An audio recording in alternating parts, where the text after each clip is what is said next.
called PAL, and Genesis is what they call a Mega Drive in America. So, if this works, when I plug it into the Scorpion, it should work.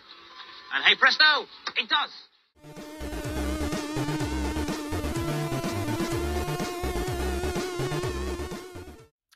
Yes, hello again everyone, how are you all, and hope you're all well. And that was Bad Influence, and this is the Scorpion 16, a really sort of famous clone console from back in the 90s. If you talk to anyone who used to watch the programme back in the day, or is just any interest in retro gaming collection, the Scorpion 16 will always come up as a sort of famous Mega Drive clone. Now, this Mega Drive clone is for sale at the moment in Unit 3 Collectibles. I'll put a link down below. And this was found in that storage unit that was left abandoned for years.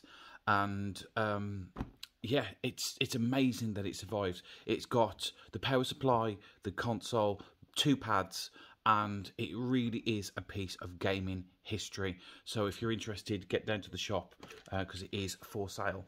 But Adam has let me lend this just for a short period of time so I can make this video and experience the Scorpion 16 in all its glory. And yeah, let's just get on with it. So first of all, the box. I do absolutely love the black box with the Scorpion on it. I know there was a few different variations of this box, and considering that this was on sale for such a short period of time, it's amazing it had some different variations. It was sold pretty much alongside the Mega Drive, well, until Sega caught wind of it anyway. And that's probably actually down to the actual Bad Influence clip, because the reason why that is on there, and it's what I've been told, is the distributor that they had for getting stuff for the show was bringing stuff down, and he just happened to say, oh, I've got one of these Scorpion 16s, do you want to show it off as well? So that's where the Scorpion 16 ended up on the show. There are definite differences from what they said there was supposed to be an inbuilt game, but never ever happened. And the fact that it came on the show probably put it into the radar of Sega and completely shut it down. So please let me know in the comments, did you ever see one of these back in the day? Did you ever want one? Would you want one now? Because it's a proper collector's item now. This is sort of gaming history. This is right here. And you don't see them very often. So yeah, I'm going to cut now and we're going to take a look at the actual console itself. And yeah, let's just get on with it. So here we are. Here is the Scorpion 16, and I do think it looks quite nice. I really do. It's a bit cheap feeling. It really is. It's got that Kinder Egg feel, you know. But we're not talking about the build quality here. This is, as I said, a collector's item now. There are so many different ways to play Mega Drive games, and there even were back in the day. But this is a piece of gaming history and real one for the collectors. To say you have a Scorpion 16 on your shelf, I think you're never going to pull it out and play it, apart from to show people it works. But yeah, it's a Mega Drive clone that plays Mega Drive cartridges. The Scorpion 8 that came out before this was just your average Famicom. It really was. It looked like a Famicom, but in black, but played Nintendo cartridges. A bit like the Media Mega Drive that I've got here. This is actually quite a high quality Famicom from the day. This has got real good build quality, but Media Mega Drive, so there's a copy of the Mega Drive logo, and on the pads, so we've got a wireless one here, it says Sony. So let's just rip off everyone all at once. I bet there's nothing to do with Sony in any of these pads, but this is what they were. Famicom cartridges, you could change them out for other Famicom cartridges and play your games. So if you want to see another follow-up video on this one, please let me know. I will do, because I really do like this. That down there. So back to this one now, and it plays Mega Drive cartridges, and it plays multi-region. They did say in Bad Influence as well that it was supposed to be a slot on the bottom, but as you can see, there is no slot here whatsoever. From what I can gather, the reason why that ended up on Bad Influence is because they had like an importer who used to get games and consoles and things early so they could show them off on the show, and that's how they were ahead of the curve. And one, they were bringing stuff in, they said, oh, well, we've got the Scorpion 16 as well, do you want us to bring that in? So they brought it in, and that's probably why everyone remembers the Scorpion. Otherwise, it would have just gone. You know, nobody would have known about it. Also, Sega wouldn't have known about it. That's probably why there aren't so many of them out there. And if we look at the serial number on this one, we are number 196. So I don't know how high these went. I don't know if this is a particularly low number. For other things, it is quite low. So I'm going to bring in an actual Mega Drive here. And this Mega Drive, you can see they've taken design features from it. But before we actually start looking at that, we'll look at the actual serial number on the Mega Drive. And this is, as you can see, an awful lot higher. So, yeah, that just goes to show how many of these are actually made compared to these. They weren't that much cheaper either, from what I can tell, but this was supposed to, according to Bad Influence, have that slot in the bottom with inbuilt games, which I have had clone systems in the past which do that. But this one, obviously, that never happened. Right, let's have a look at them. We've got, you can tell they've taken design inspiration from each other, well, from the Mega Drive. You've got the slots here on the side. You've got the actual round disc at the top here, even though it's an awful lot smaller. You've got the 16-bit as well logo, but obviously it's off to the side. There it is. And what have we got down here? We've got your on and off and your reset, and you've even got your volume control. And I have to ask, there is a headphone jack at the front as well. Did anyone ever plug their earphones into this and listen to the games that way? Because I never knew anyone that did. If you did, let me know in the comments down below. So yeah, that is the Mega Drive. And also, one thing this does have is a slot at the side that lets you play your Sega CD. So let's move this out of the way. Because this, as a clone system, also lets you plug it in to a Sega CD. And if you look, this is really fiddly to get off. That was actually quite easy then. But yes, you have your edge connector here, which lets you plug it into a Sega CD. And unfortunately, I don't have a Sega CD, so I can't show you that working today. But I have been told it works really well. I will probably put a clip of somebody else doing it right now. And what we do have here, if you can see on this door, that is also where you've got your switches, which allows you to change whatever region. There is an issue though; they are tucked right up there. You know what I mean? You weren't changing those often. But the ability to play imported games, I think, back in the 90s would have been a big appeal. It really would, because although I wasn't into it myself because I never had consoles, apparently the import games were a lot cheaper. And you just got games that didn't come out over here. So again, in the comments, let me know, did you import some games? What games did you play? And how much did you pay for them compared to like the PAL releases that we got over here? Pads. This did come with 2 pads, and they are, it looks like 6 buttons, but not. These are turbo buttons on the top, and it does have a switch on the bottom for turbo and slow on and off. It is a little bit annoying because as you're playing, sometimes you just catch that it sticks really far out. Again, clone, we can forgive these things. It's the fact that this exists, I think, is amazing. The pad, it works well, but there's a weird, can you hear that? That click, that's before I press it down. It sort of rocks quite a bit. And it gets annoying when you're playing, it really does. The buttons here are a little bit low. Used to them being a different angle, but you know, it's a good pad, and there are 2 of them. When we found this in the unit, we found them all separately. The console came out, then we found the pads, then we found the power supply, and just by chance we found the empty box as well. So again, this is a survivor, it really is, and a piece of gaming history. I'm going to keep on saying that because I love having this about, I really do. I never ever thought I'd get a chance to play on a Scorpion 16.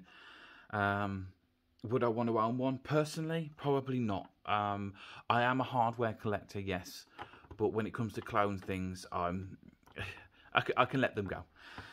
But still, really cool nonetheless. So, right, I'm going to cut now, and we're going to put some cartridges in, and we're just going to see how this plays. So, yeah, let's get to playing some Scorpion 16. So here we are, we have Sonic the Hedgehog running on the Scorpion 16. Yes, it is an Everdrive cartridge. I don't have too many actual real cartridges for it, but I think it's amazing that that actually works. I really do.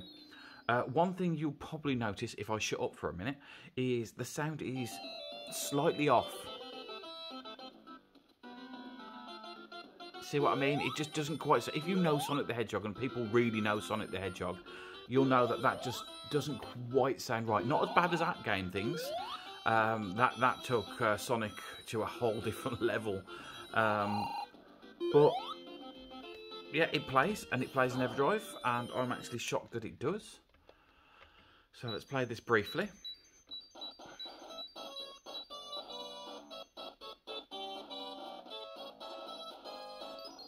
You see what I mean about the sound? But plays perfectly fine, it really does. I think if you never had a Mega Drive, which chances are, if you bought this back in the day, you wouldn't have had a Mega Drive, you'd have had this. You wouldn't notice the difference. I think it's only over time that we all know what Sonic sounds like. Yeah, no problem with the picture.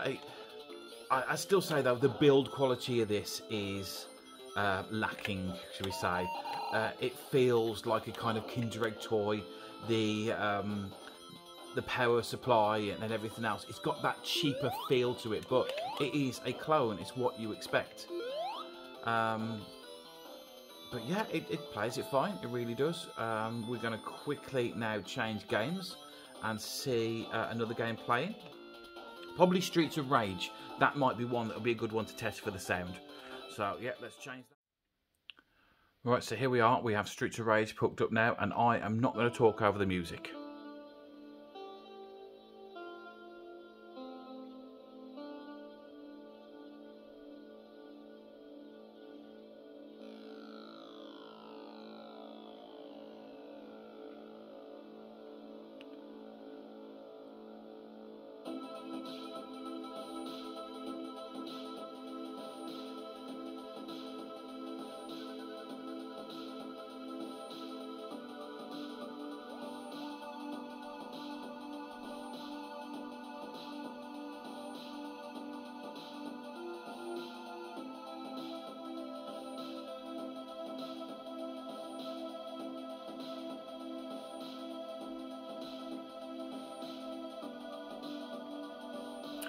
So yes, as you can tell, it doesn't quite sound right, does it?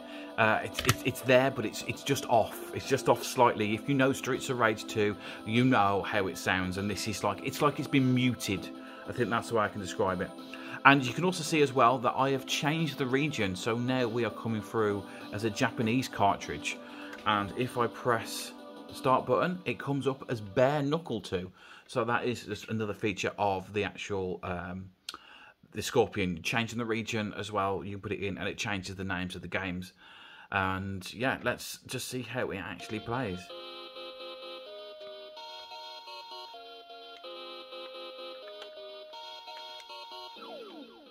Help if I actually press start, wouldn't it?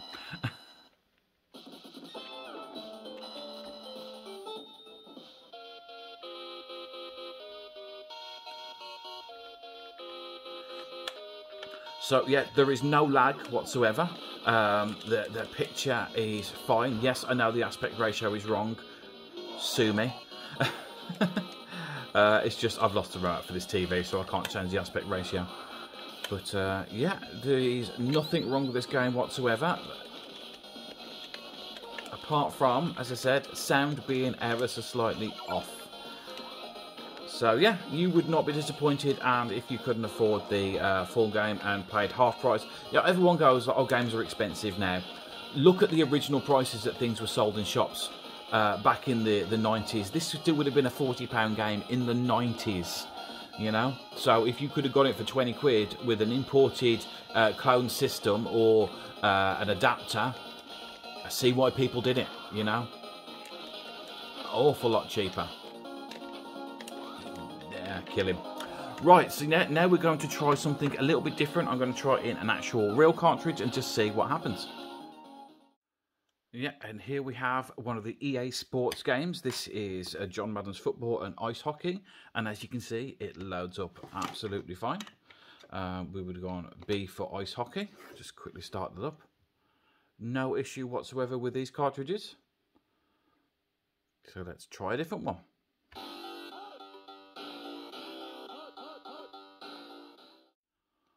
Right, this is not good, to be honest. This one here is Rocket Knight Adventure, one of my favourite games. If you've never played this, definitely give it a go.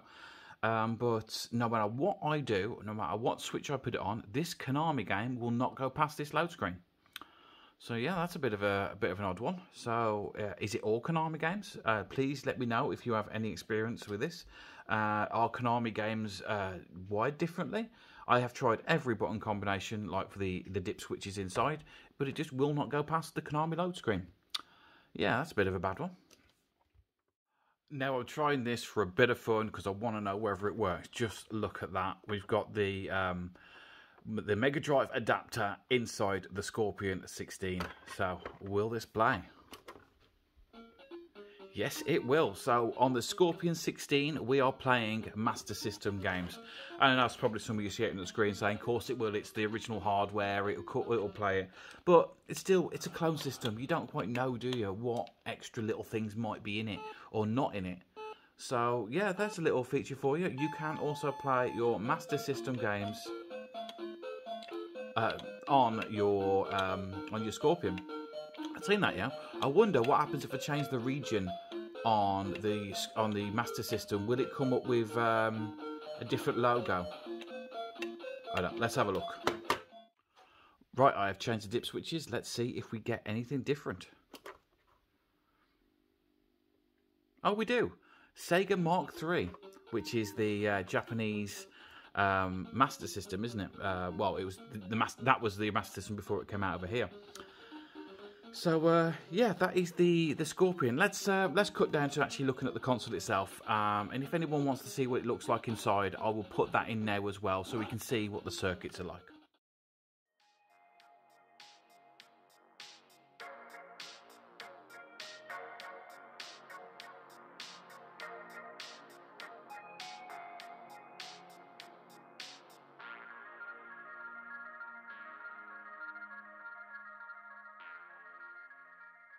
Yes, so that was the Scorpion 16, a real interesting bit of gaming history, and not something you see very often. I love the fact that it was saved from this storage unit, as well as a lot of other things. So a kind of part of this console's history now that it got saved, and hopefully this will end up in someone's collection as a prize piece. You know, a bit of their own gaming history of seeing that on Bad Influence and it disappearing and all the mystery that goes around this. It really is. I love this little clone system. I like clone systems in general, but this one has just got a lot going for it, hasn't it? So that's the Scorpion 16. If you want to see more videos on clone systems like the Media Megadrive, please let me know. And the Media Megadrive will be going somewhere as well to be shown for other people. So if you want to know about that, tune in next time. So thanks so much for watching, and I will catch you all again next time. Bye.